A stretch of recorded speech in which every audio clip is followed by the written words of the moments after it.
Bakit kailangan uminom ng nilagang dahon ng guyabano? Ano ang mga sakit na maaring magamot nito? Isa. Cancer. Kilala ang guyabano bilang isang cancer-fighting fruit na 10x na mas malakas kaysa sa chemotherapy.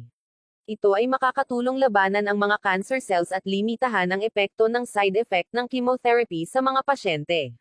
Ang pag-inom ng guyabano o pagkain sa prutas nito ay siya rin makakatulong upang maiwasan ang cancer sa katawan.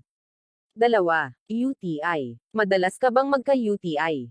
Alam mo ba na ang guyabano ay isa sa pinaka-effective na panlunas sa UTI o urinary tract infection dahil ito ay may vitamin C na nakakapagpaalis ng harmful bakterya sa ating daanan ng ihi. 3.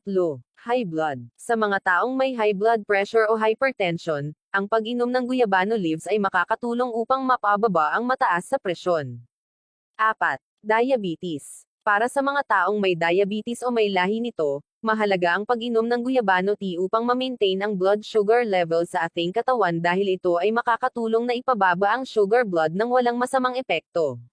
5. Constipation. Madalas ba kayong constipated at hirap sa pagdumi?